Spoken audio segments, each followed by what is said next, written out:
हाय। Hello everyone, कैसे हैं आप लोग? आई होप अच्छे होंगे। Wow, good to see you again. हम्म।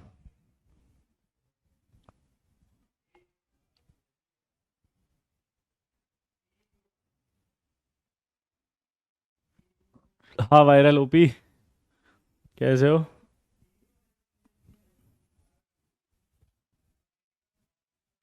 हम्म। आ गए सब लोग? राधे राधे। हाँ। तो भाई, जैसा कि आप सबको पता था कि हम लोग ट्वेल्थ का केमिकल बॉन्डिंग स्टार्ट करेंगे।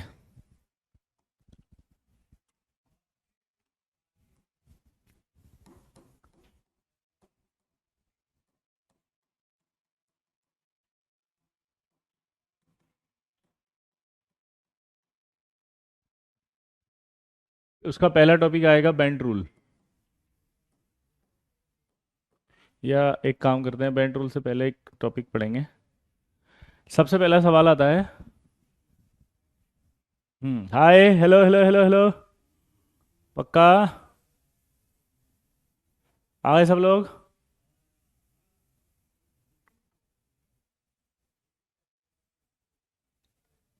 हाँ, ट्वेल्थ और इलेवंथ में डिफरेंस है भाई। कितने ऐसे बच्चे हैं जो ये सोचते हैं कि इलेवंथ की बॉन्डिंग ही पढ़ाएंगे दोबारा से? नहीं। इलेवंथ की बॉन्डिंग और ट्वेल्थ की बॉन्डिंग बिल्कुल इंटायरली डिफरेंट है। यहाँ पर जो ट्वेल्थ है उसकी बॉन्डिंग अलग होगी। उसके टॉपिक्स क्या क्या होंगे मैं आपको बता देता हूँ। ट्वेल्थ की बॉन्डिंग के जो सारे टॉपिक्स होंगे वो क्या क्या होते हैं। पहला होता है वांडरवाल फोर्स, ये अभी हम डिटेल में पढ़ेंगे। सेकंड होता है आपका उसके बाद बेंट रूल। फिर थर्ड आएगा आपका ड्रेगोज रूल।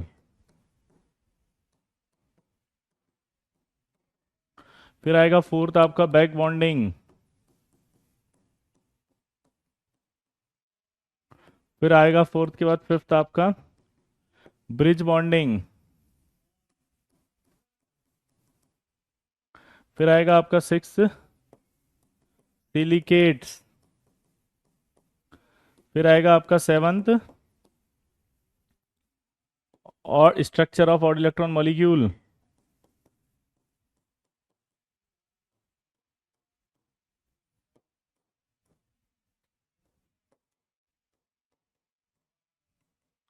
Odd electron molecules.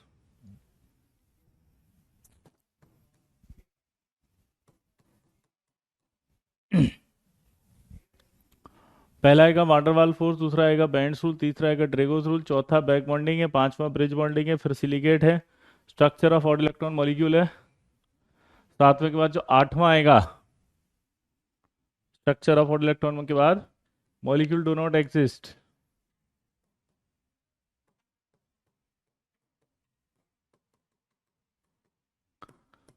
सातवें के बाद आठवां का नवा जो आएगा मॉलिक्यूल डू नॉट एग्जिस्ट के बाद हाइड्रोलिसिस। हाइड्रोलिसिस के बाद जो 10वां टॉपिक आएगा उसका नाम है फजान्स रूल। फजान्स रूल के अंदर ही आता है वो सब कुछ। Solubility, thermal stability, covalent characters, ionic bond, ये सब इसी के अंदर आएगा। और 11वां फिर आएगा आपको ए मोटी। ध्यान से देख, ये आपके सारे टॉपिक्स हैं।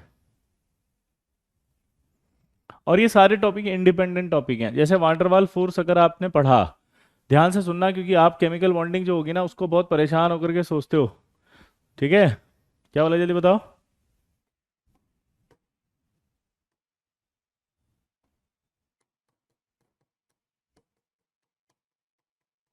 हम्म। क्या बोला, जल्दी बताओ।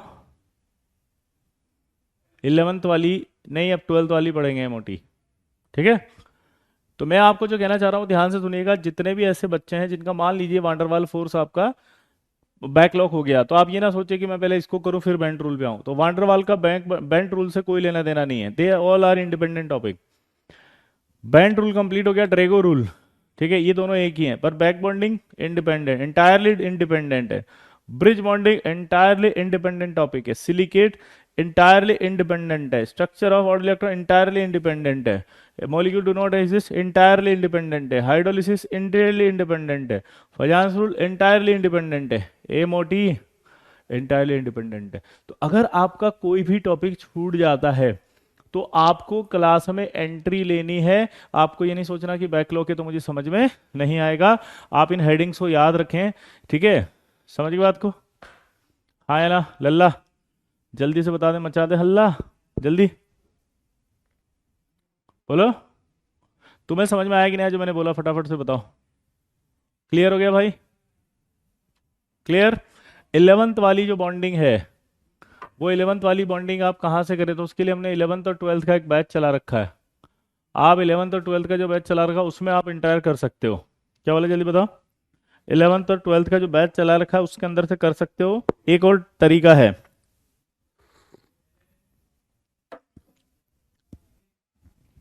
वो 11th में आप कर सकते हो जब 11th स्टार्ट होगी, ठीक है? और आई थिंक आप लोगों को हमने रिकॉर्डिंग भी प्रोवाइड करी है, तो आप उससे भी कर सकते हो। सर 12th बता रहे ना क्रिश, कैसे स्टार्ट कर सकते हैं? क्या पूछना चाह रहे हैं क्रिश? थोड़ा डिटेल में बताएंगे आप? 11th वाली बॉन्डिंग दोबारा नहीं पढ़ाई जाएगी, ये 12th क्लास की बॉन्डिंग है, इंटायरली इंडिपेंडेंट है, ठीक है? मचाएंगे हल्ला। आज हम 12th से स्टार्ट करेंगे। हम यहाँ पे सबसे पहले what is chemical bond?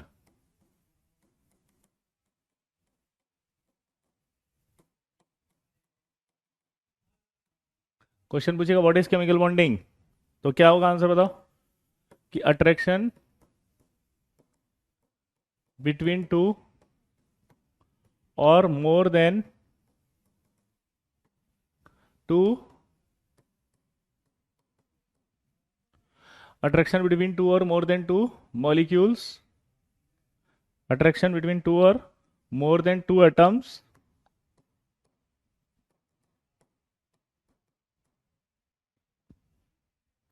attraction between two or more than two atoms in a molecule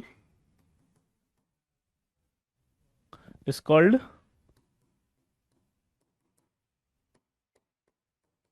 chemical bond. चलो बताओ सही है कि नहीं? भाई दो और दो एटम से, दो या दो से ज्यादा एटम आपस में एक दूसरे से अगर अट्रैक्ट हो रहे हैं किसी मॉलिक्यूल में, that is called chemical bonding. तो अट्रैक्शन बिटवीन टू और more than two atoms in a molecule is called chemical bonding. जल्दी बोलो, जल्दी बोलो। तो व्हाट इज केमिकल बॉन्डिंग समझ में आ गया? कि अट्रैक्शन बिटवीन टू और more than two atoms in a molecule is called chemical bonding.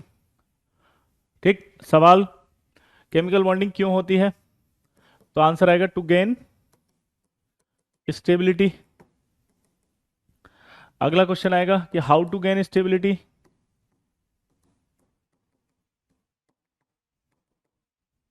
तो हाउ टू गेन स्टेबिलिटी का जो आंसर है वो कैसे आएगा? पहला आपने पढ़ा भी होगा, ऑक्टेट कंप्लीशन। पहला क्या पढ़ा था? Octet completion. लेकिन हमारा एक डाउट था कि अगर ऑक्टेट कंप्लीट करने से आपकी स्टेबिलिटी आती है, तब तो ये पागल है, ये बड़ा पागल है, ये महापागल है, ये पागलों का पागल है,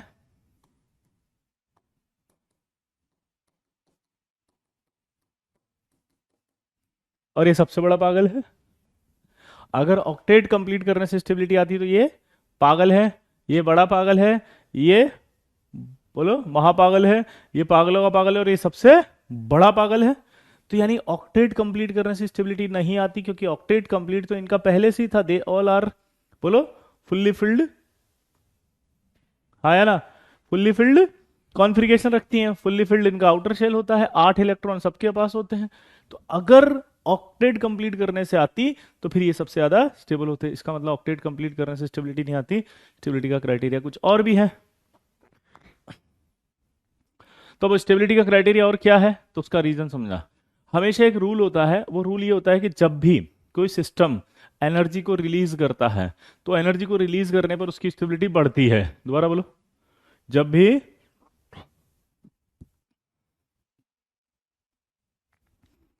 भी कोई सिस्टम एनर्जी को रिलीज करता है तो सिस्टम की एनर्जी बढ़ती है। समझ रहे बात को? जब भी कभी कोई सिस्टम एनर्जी को रिलीज करता है तो उसकी स्टेबिलिटी बढ़ती है।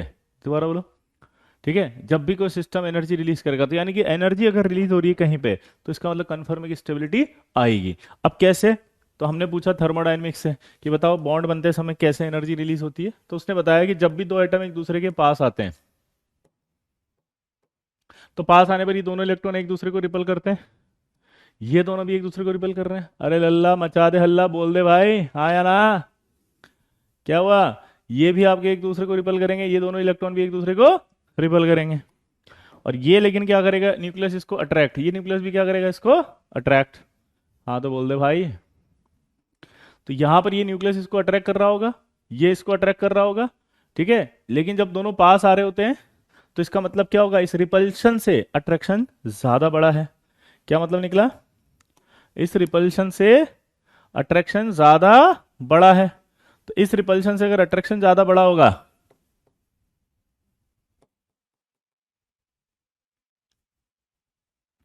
तो ये जब आप इस पर कर्व बनाएंगे पोटेंशियल एनर्जी वर्सेस डिस्टेंस पे, यहाँ आपका जीरो है, ये आपके पोटेंशियल एनर्जी पॉजिटिव है, ये नेगेटिव है।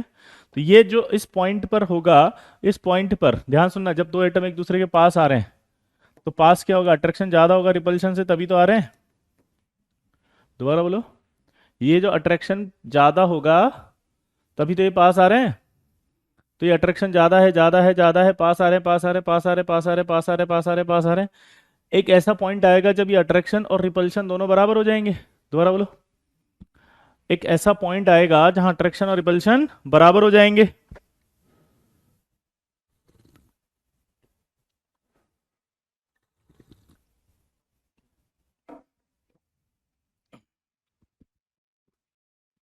एक ऐसा पॉइंट आएगा जब ये अट्रैक्शन और रिपल्शन बराबर हो जाएंगे। उस पॉइंट पर जो पॉइंट होगा, उस पॉइंट पर मैक्सिमम एनर्जी रिलीज होगी। ध्यान सुनना, तो इस पॉइंट को क्या कहा जाएगा,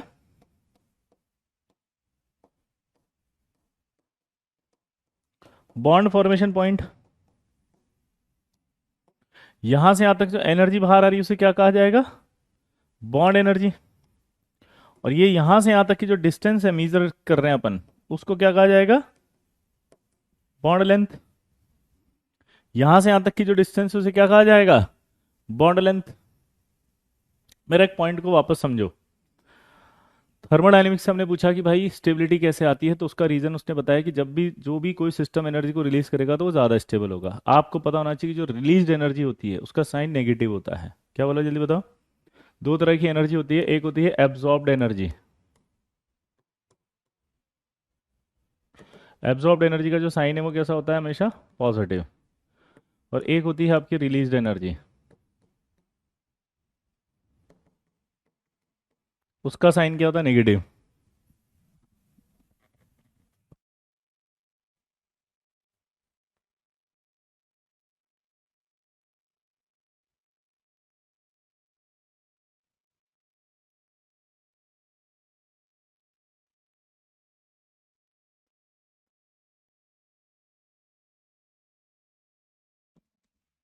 क्लियर? क्या बोला, जल्दी बताओ। यह है एब्जॉर्ब्ड एनर्जी, का साइन क्या होगा, पॉजिटिव। यह है रिलीज्ड एनर्जी, का साइन क्या होगा, नेगेटिव।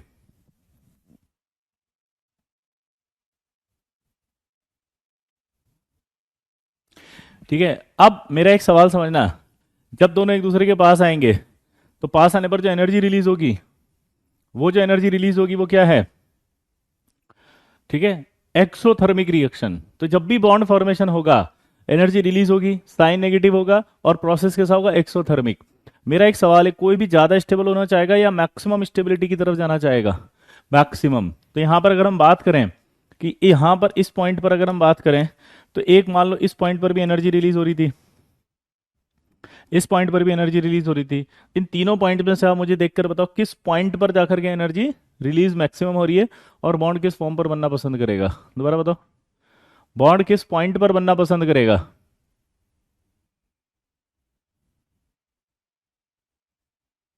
बोलो, इसी पॉइंट पर ही, क्योंकि यहाँ मैक्सिमम एनर्जी रिलीज हो रही है, क्योंकि मैक्सिमम स्टेबिलिटी यहाँ आएगी। तो इस तरह के सवाल आएंगे तो आई होप आप कर देंगे, जितने भी क्वेश्चंस आने वाले होंगे। जल्दी बताओ, जितने भी प्रश्न आएंगे आई होप आप वो कर देंगे मैक्सिमम। जल्दी बोलो, सिंपल है। ठीक, तो और आपको ये भी समझ में आ गया कि बॉन्ड फॉर्मेशन कैसा प्रोसेस होगा, एक exothermic process.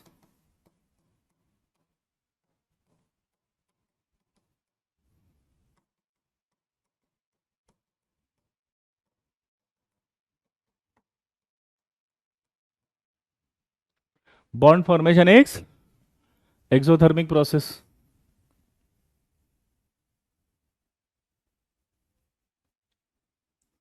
Bond formation is an exothermic process. जी उत्कर्ष। थैंक यू बेटा, है ना जी। Bond formation is an exothermic process, क्योंकि एनर्जी रिलीज हो रही है। अब बात आती है इसके बाद कि जब भी आपका जो है वो बॉन्ड फॉर्मेशन होगा, ठीक है, बॉन्ड फॉर्मेशन से स्टेबिलिटी बढ़ेगी या घटेगी? डायरेक्टली प्रोपोर्शनल टू क्या होती है? स्टेबिलिटी। डायरेक्टली प्रोपोर्शनल टू क्या हो गया? अट्रैक्शन। या मैं इसको डायरेक्टली प्रोपोर्शनल से ये कर दूं कि बॉन्ड फॉर्मेशन से स्टेबिलिटी बढ़ेगी, स्टेबिलिटी बढ़ेगी तो अट्रैक्शन बढ़ेगा, अट्रैक्शन बढ़ेगा और बॉन्ड लेंथ कम हो जाएगी। बॉन्ड लेंथ कम होगी कि नहीं होगी अगर अट्रैक्शन ज़्यादा होगा? तो देखो जरा, यहाँ से अगर यहाँ आए और अट्रैक्शन ज़्यादा हो जाए तो ये यहाँ से यहाँ आ गए, इसका मतलब तो जब ये यहाँ थे तो लेंथ ज़्यादा थी, यहाँ आ गए तो लेंथ क्या हो गई? कम। दोबारा बोलो, यहाँ से यहाँ गए तो अट्रैक्शन ज़्यादा हुआ, लेंथ क्या हो गई? कम। तो इसका मतलब क्या हुआ, जल्दी बताओ? अगर अट्रैक्शन बढ़ेगा तो बॉन्ड लेंथ कम होगी, बॉन्ड लेंथ कम होगी और बॉन्ड डिसोसिएशन एनर्जी बढ़ जाएगी, क्योंकि बॉन्ड स्ट्रांग बनने लगेंगे पास आएंगे तो। अगर बॉन्ड स्ट्रांग बनेगा तो उसे तोड़ने के लिए एनर्जी ज़्यादा देनी पड़ेगी। यहाँ तक किसी को कोई डाउट हो तो पूछो फटाफट बेटा, जल्दी से। यहाँ तक आपको कोई भी डाउट आ रहा है तो जल्दी से पूछो। इसमें से पी आई क्यूज आए हुए हैं खूब सारे, वो मैं यहाँ नहीं बताऊंगा, आपको खुद करने हैं वो previous year question. I hope कि आप कर लेंगे। बोलो। बॉन्ड फॉर्मेशन का मतलब बॉन्ड का बनना होता है तन में। जी, आई होप यहाँ तक सबका क्लियर है। जल्दी बोलो। अब आएगा आपका क्लासिफिकेशन ऑफ बॉन्ड्स।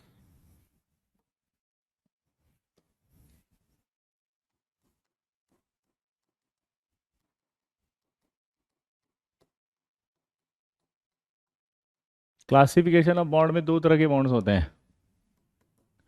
पहला होता है स्ट्रॉन्ग बॉन्ड और दूसरा होता है वीक बॉन्ड।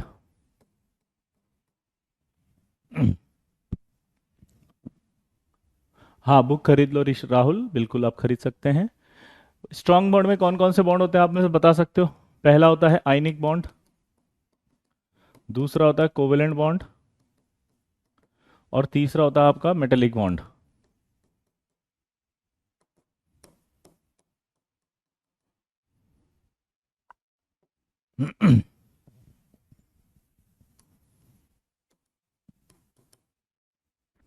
वीक बॉन्ड की जब बात करें तो वीक में दो तरह के होते हैं, एक होता है आपका एच बॉन्डिंग और एक में होता है आपका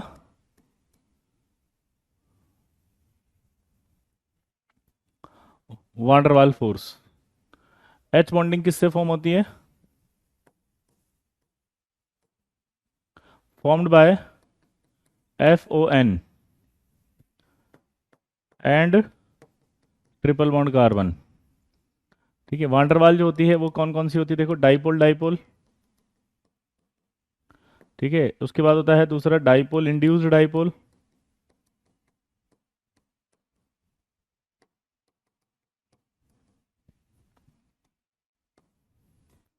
तीसरा होता है इंस्टेंटेनियस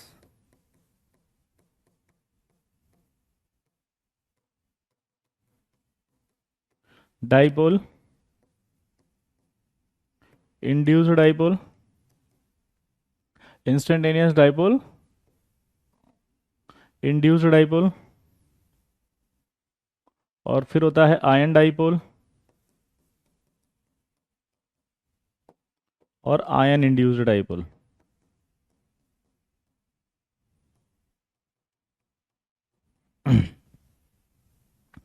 ठीक है, इनमें से ये तीन जो होते हैं ये कहलाते हैं वांडरवाल फोर्स, बाकी वीक फोर्स कहलाएंगे।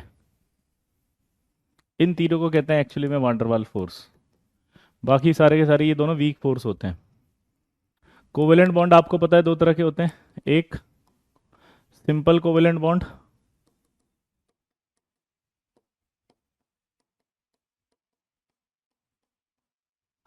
और एक होता है आपका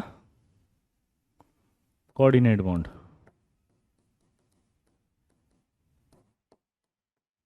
सिंपल कोवेलेंट बॉन्ड जो होता है वो किससे बनता है?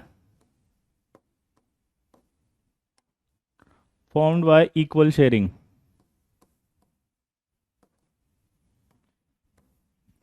कोऑर्डिनेट बॉन्ड बनता है फॉर्म्ड बाय अनइक्वल शेयरिंग।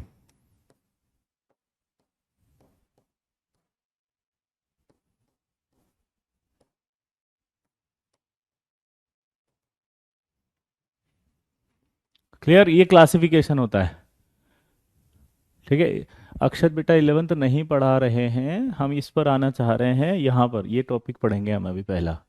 आप लेट आए, इट्स माय मिस्टेक, कि यहाँ तक पहुँचने के लिए हमें ये सारा बेसिक्स पहले से पता होना चाहिए। This is a very much important, this is not a 11th class, this is a 12th class. It is very much mandatory for the 12th class कि आपको ये बेसिक्स वापस से पता हो। हम यहाँ एंटर कर रहे हैं, ठीक है बेटा? इसको अनु धीरे ही पढ़ा रहे हैं बेटा, देखो ना कितना अच्छा पढ़ा रहे हैं आराम से। ठीक है, चलिए। FON मतलब होता है फ्लोरीन, ऑक्सीजन और नाइट्रोजन। आप नेतागिरी करेंगे तो कभी आईआईटी में नहीं जा पाएंगे, ये मैं आपको फिर से बता दूं। आपका काम होना चाहिए चुपचाप आओ और क्लास को एंड तक पढ़ो, टीचर पर छोड़ दो जो पढ़ा रहा है। मैं तो कह रहा हूँ 4 बार एक ही चीज पढ़ा रहा है, तुझे क्या नेतागिरी है? तू अभी से नेतागिरी में फंस गया बे। हम्म। तेरा काम है चुपचाप आके बैठना, डेढ़ जितना पढ़ा रहे उतना पढ़ना, घर जाके रिवाइज कर फिर आ जा बस। क्लियर?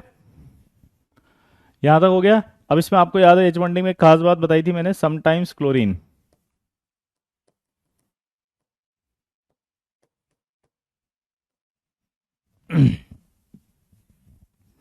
नोट करो इसको फटाफट से जल्दी।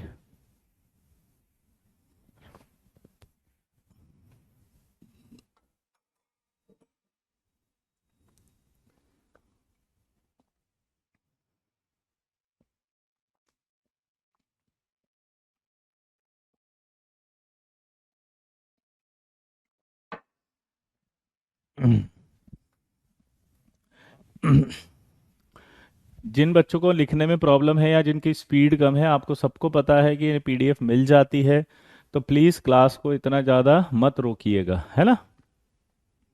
आपको कोऑपरेट करना है क्लास के साथ। आई होप आप समझ गए होंगे।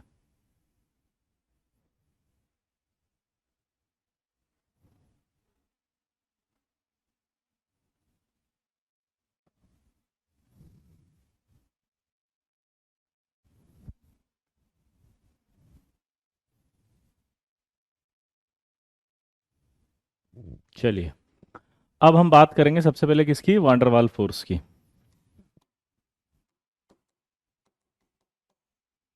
वांडरवाल फोर्स में पहला टाइप कौन सा बताया मैंने, बताओ?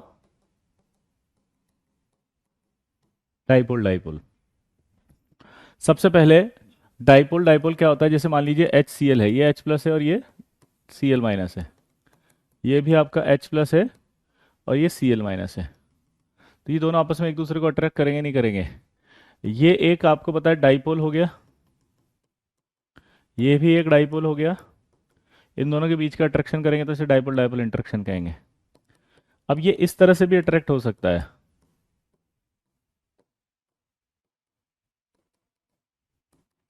ये ये इस तरह से भी अट्रैक्ट हो सकता है। क्या वाला चीज बताओ? ये इस तरह से भी अट्रैक्ट हो सकता है, ठीक है ना? इस तरह का जो अट्रैक्शन होता है इसको बोला जाता है हेड टू टेल। और जो इस तरह का अरेंजमेंट होता है उसको कहा जाता है एंटी पैरेलल।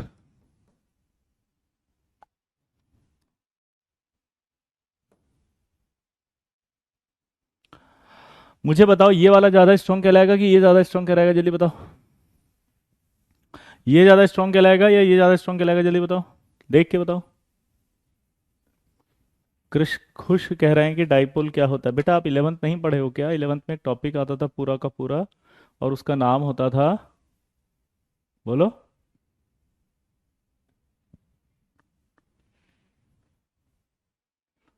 बोलो। डाइपोल मोमेंट पूरा का पूरा वहां से पता लगता था। मैं फिर भी अभी बता दूंगा कि डाइपोल मोमेंट कैसे देखते हैं। जिनको नहीं देखना आता डाइपोल, इट इज़ रिक्वेस्टेड कि जाके तुरंत 11th क्लास का डाइपोल मोमेंट के वीडियो को देखो आप। क्या बोला? जल्दी बताओ। जिन बच्चों को डाइपोल नहीं आता वो जाके 11वीं क्लास का डाइपोल मोमेंट तुरंत देखें। उसमें पूरा डाइपोल पढ़ा रखा है, डाइपोल क्या होता है वो सब वहां बताया जाएगा। आप प्लीज, आप लोगों को जिनको 11th नहीं आती, आपको बोला था ना कि आपके लिए एक स्पेशल बैच निकाला है हम लोगों ने।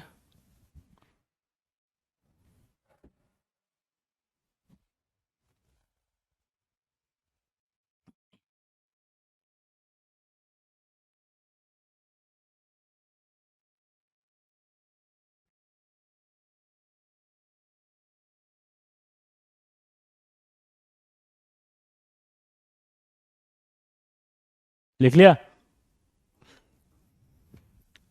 कितने बच्चों को डाइपोल मोमेंट नहीं आता, जल्दी बताओ। अब देखो, सबसे पहले हमें क्वेश्चन पूछेगा ये।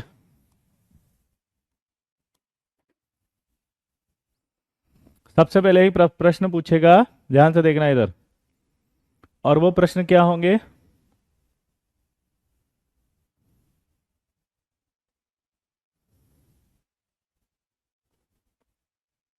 इधर देखो, सबसे पहले प्रश्न पूछेगा और वो प्रश्न क्या होंगे कि डाइपोल कैसे देखते हैं, और इसी डाइपोल को हम पोलर मॉलिक्यूल भी कहते हैं। क्या वाला, जल्दी बताओ। इसी को पोलर भी कहते हैं। अब दो मॉलिक्यूल हमारे पास दो तरह के होते हैं। एक होते हैं ऐसे जो डाई एटॉमिक होते हैं, डाई एटॉमिक, और एक ऐसे होते हैं जो पॉली एटॉमिक। यहां तक कोई डाउट? ठीक है, ध्यान ध्यान सुनना। एक होता है डाई एटॉमिक मॉलिक्यूल, एक होता है पॉली एटॉमिक मॉलिक्यूल। बताओ, डाई एटॉमिक मॉलिक्यूल क्या होता है? जो दो एटम से मिलकर बना होता है। पॉली एटॉमिक क्या होता है, जल्दी बताओ? जो एक एटम से मिलकर बना होता है। ठीक है। अब डाई एटॉमिक में भी दो टाइप होते हैं। डाई एटॉमिक में भी दो टाइप के होते हैं। पहला होता है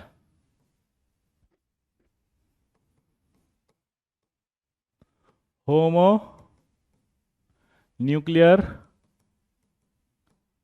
डाई एटॉमिक मॉलिक्यूल, और एक होता है आपका हेट्रो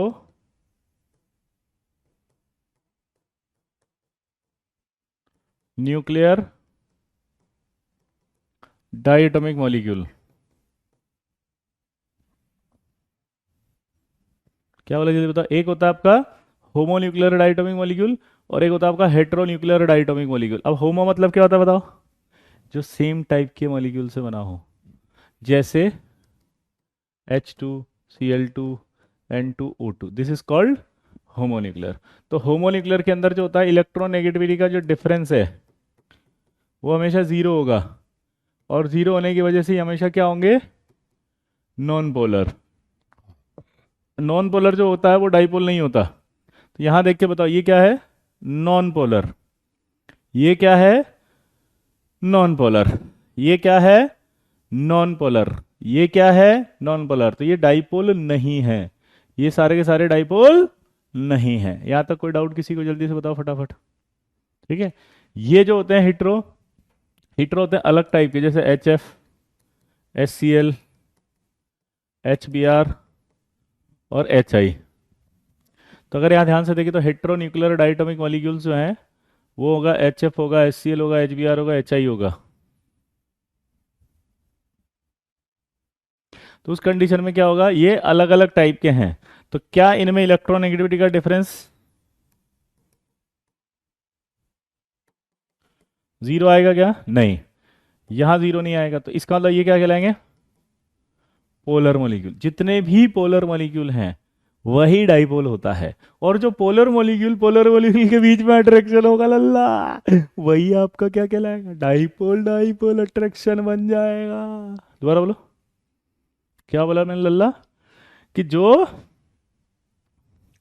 इलेक्ट्रोनेगेटिविटी का डिफरेंस, दोबारा बोलो, जो इलेक्ट्रोनेगेटिविटी का जो डिफरेंस है, दोबारा बोलो, जो इलेक्ट्रोनेगेटिविटी का जो डिफरेंस है वो मॉलिक्यूल क्या कहलाएगा? पोलर। और जो पोलर होगा लल्ला वही क्या होगा? बोलो।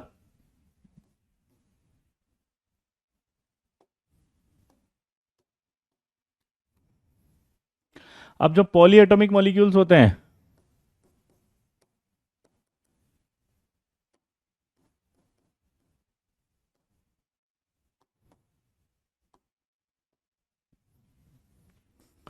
पॉलीएटॉमिक मॉलिक्यूल जो होते हैं, नहीं बेटा अनूप नहीं है ना, पॉलीएटॉमिक जो मॉलिक्यूल होते हैं उसमें म्यू निकाला जाता है, म्यू मतलब डाइपोल मोमेंट।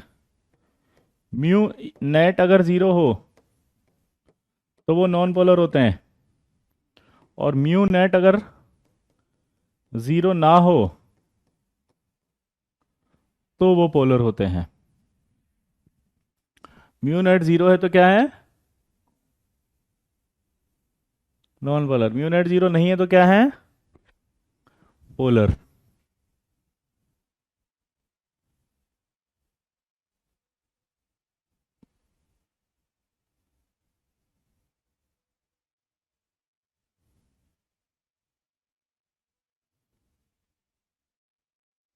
क्लियर भाई,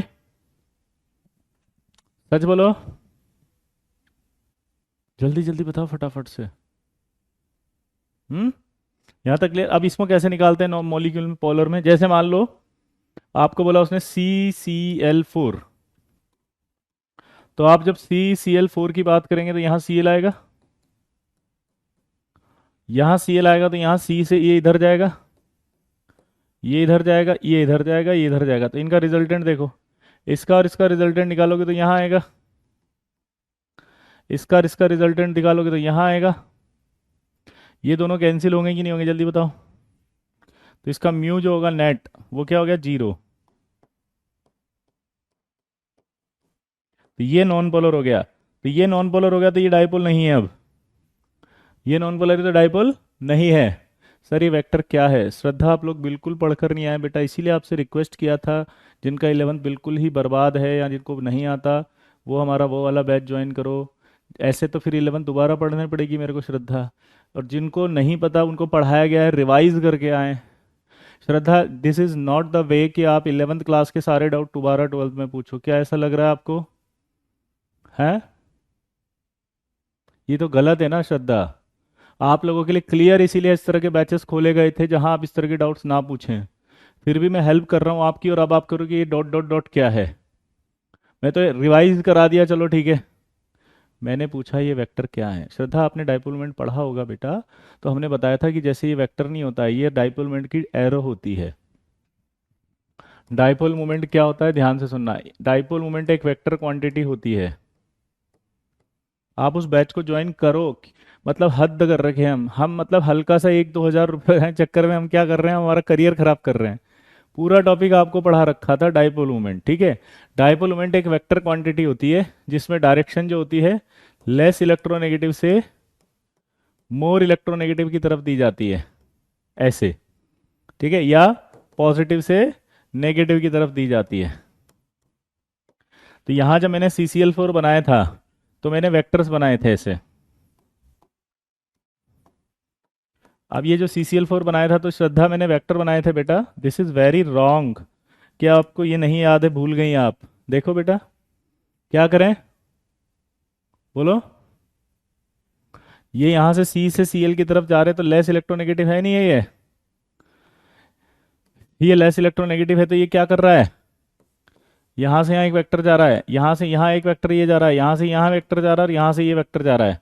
तो मैंने आपको सिखाया इन दोनों वेक्टर का रिजल्टेंट ये आएगा इस तरह से, इन दोनों वेक्टर का रिजल्टेंट ये आएगा। रिजल्टेंट कैंसिल हो रहा है कि नहीं हो रहा अपोजिट डायरेक्शन में, सेम वेक्टर। और अगर सेम वेक्टर एक दूसरे से कैंसिल हो रहा है तो उस कंडीशन में क्या हुआ, ये म्यू जीरो, म्यू जीरो तो नॉन पोलर। तो अब एक क्वेश्चन पूछा जाएगा आपसे, बताएंगे सब सही?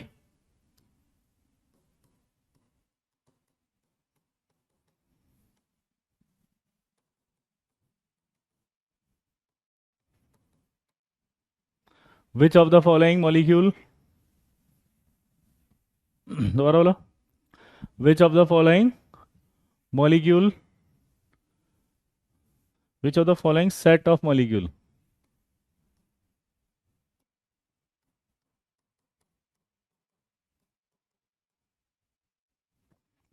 Which of the following set of molecule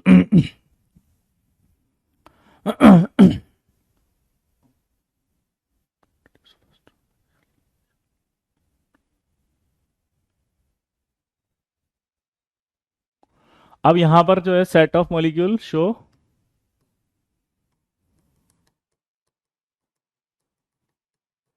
dipole dipole interaction. पहला ऑप्शन दिया उसने CCl4 प्लस CCl4। दूसरा ऑप्शन दिया उसने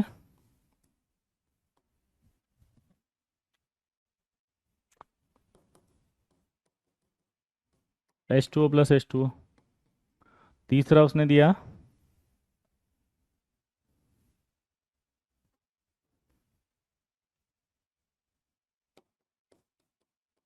PCl5 प्लस PCl5। और चौथा दिया उसने ऑल। और पांचवा दिया उसने नन ऑफ दिस। चलो करो, ट्राई करो इस सवाल को, चलो। हम्म।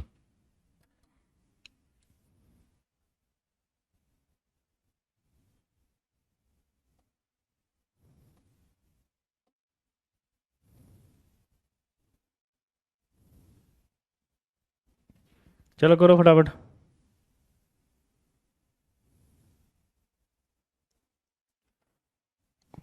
None of this, very good. Answer आएगा 2, क्योंकि CCl4 तो हो ही नहीं सकता, अभी बताया था नॉन पोलर है। PCl5 के अंदर आपको पता है, मैंने आपको वेक्टर निकालना सिखाए थे 11th क्लास में। ये सब 11th यूज होगी आपकी, इसीलिए हमने कहा था 11th और 12th वाला बैच ज्वाइन करें। जिन बच्चों ने अभी भी गलती की, आप जाके तुरंत 2,000 रुपए के चक्कर में बर्बाद मत करो अपना करियर, क्योंकि ये सारी चीजें देखो वापस यूज हो रही है, डाइपोल डाइपोल सब आ रहा है। ये पूरा चैप्टर जो है वांडरवाल फोर्स, ये पूरा डाइपोल पर डिपेंडेंट है। और आपको बता दूं, 2 सवाल आते हैं पक्का डाइपोल के। इस चैप्टर के जेई एडवांस में 2-2 सवाल आते हैं। इस बार आप जेई मेंस की PYQ सीरीज देखोगे तो उसके अंदर आप चेक चेक करना, वांडरवाल फोर्स के 2 सवाल आए हुए हैं। मैक्सिमम 2 सवाल आ जाते हैं कई बार। ठीक है, जब देखो, इसलिए आपसे रिक्वेस्ट कर रहा हूं कि इस तरह की बेवकूफ़ियां गलतियां मत करो। आपका पेस कम हो रहा है, आपकी कंसंट्रेशन कम हो रही है, कंसंट्रेशन कम हो रही है, आपकी थॉट प्रोसेस वीक हो रही है। अब आप क्या करो, उस बैच को ज्वाइन करने का फायदा है कि तुरंत 11th का जितना रिक्वायर्ड होगा, जितना सब कुछ होगा मैं पढ़ा दूंगा। तुरंत वो पढ़ के आपका 12th आएगा, एकदम कनेक्शन बैठेगा। मैं तो ये भी कहना चाहता हूं कि अगर आपने, नहीं अब तो 7,000 नहीं देने पड़ेंगे, अगर आपने नहीं लिया तो शायद सपोर्ट में बात करना। आपका ये जो बैच होगा 11th और 12th का, उसमें से आपको ये बैच खरीदते आपका एक्सटेंड कर देंगे वो आफ्टर 2000 में।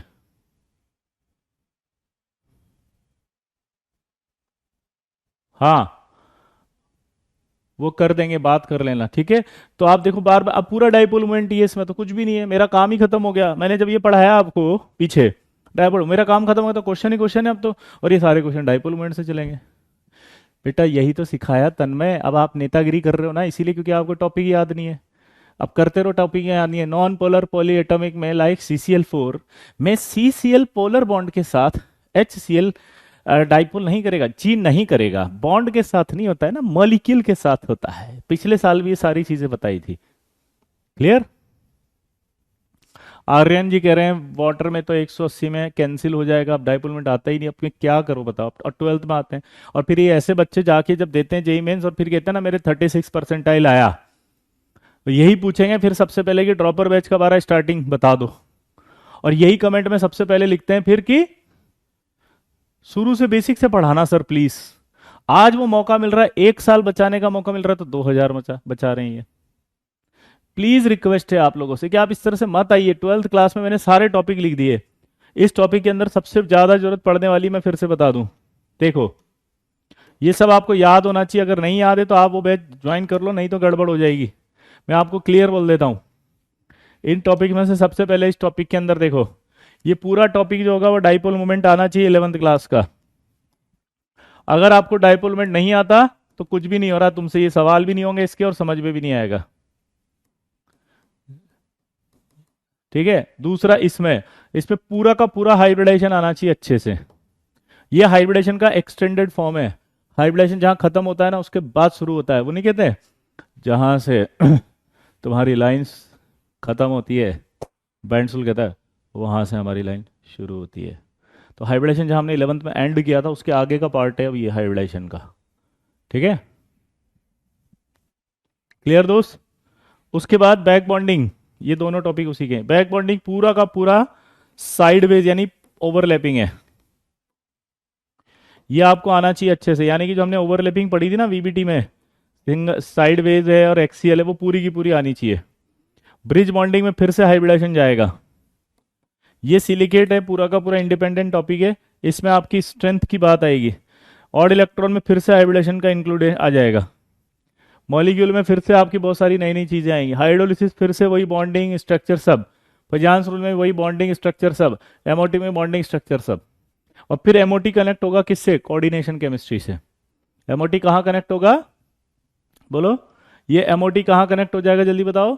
ये एमओटी कनेक्ट हो जाएगा कोऑर्डिनेशन केमिस्ट्री में जाके, तो दूसरा चैप्टर स्टार्ट होगा फिर। क्लियर? बोलो। तो इसलिए रिक्वेस्ट कर रहा हूं मैं आपसे कि इस तरह की बेवकूफियां, गलतियां, मिस्टेक्स मत करिए आप फालतू के टेंशन में। आप लोग अपना करियर खराब कर रहे हैं, हद कर रखी है आप लोगों ने, मतलब। ठीक है, इधर देखो, ये क्वेश्चन कैसे करेंगे। PCl5 की बात कर रहे थे हम। PCl5 में P और Cl है, तो ये इधर वेक्टर कैंसिल कर रहा है, नहीं कर रहा है एक दूसरे का? देखो 180 पे। और तीन वेक्टर अगर 120 पे होते हैं, आपने शायद पढ़ा भी होगा,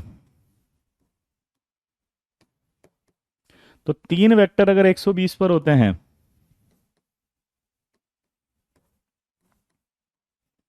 तो वो एक दूसरे को कैंसिल कर देते हैं। ये दोनों एक दूसरे के 180 पे कैंसिल कर रहे हैं। ये तीन वेक्टर 120 पर हैं, तो वो एक दूसरे को कैंसिल कर देंगे। दोबारा बोलो। ये तीनों वेक्टर एक दूसरे को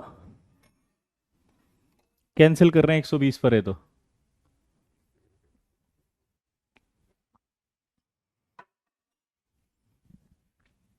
यहां पर भी म्यू जीरो है।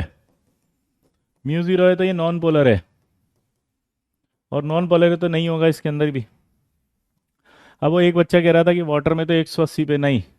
आपको डायपोल मोमेंट पढ़ोगे तो वाटर में दो लोन पेयर होते हैं, और लोन पेयर का जो वेक्टर डायरेक्शन है वो यहाँ से यहाँ होता है। वेक्टर डायरेक्शन यहाँ से यहाँ होता है। तो ये लोन पेयर इधर जा रहा है, ये लोन पेयर इधर जा रहा है, ये इसको कैंसिल कर रहा है, इसको कैंसिल कर रहा है। म्यू इजिकल टू जीरो नहीं हो रहा, ये पोलर है। तो पोलर पोलर है इसलिए अट्रैक्शन हो रहा है इनमें। ठीक है, पोलर है तो अट्रैक्शन हो रहा है ये। ठीक है, तो आंसर ये जाएगा इसका 2। क्लियर दोस्त? तो इसलिए मैंने अब आपको सब बता दिया है। अगली क्लास जब हम पढ़ेंगे तो आई होप कि आप उसमें पढ़कर आएंगे। जो मैंने टॉपिक्स बता दिए वो सारे के सारे अच्छे से करके आना, ठीक है। और प्लीज रिक्वेस्ट क्या कर रहा हूं मैं, बताओ। प्लीज क्या रिक्वेस्ट है? बोलो। कि अपना बैच को आइडेंटिफाई करो, अगर वीक है आपका 11 तो प्लीज उधर आके उसको कंप्लीट करके फिर कंटिन्यू करो। और अगर आपकी 11th बहुत अच्छी रिवीजन हो चुका है, पूरा अच्छे से आता है बॉन्डिंग 11th का, तो यहाँ कंटिन्यू करो ताकि पेस मेंटेन रहे हमारा। ठीक है, पेस मेंटेन रहना जरूरी है। क्या बोला, जल्दी बताओ। पेस मेंटेन रहना जरूरी है।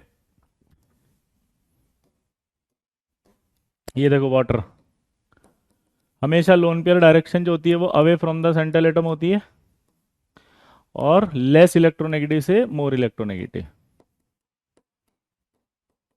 पोलर है, पोलर मॉलिक्यूल को ही डाइपोल कहा जाएगा। क्लियर? ठीक, चलिए बाकी नेक्स्ट पे पढ़ते हैं। आई होप समझ में आया होगा आपको। कोई डाउट हो किसी को तो पूछ लो फटाफट। आई होप आपको समझ में आया होगा। कोई भी डाउट है तो पूछो।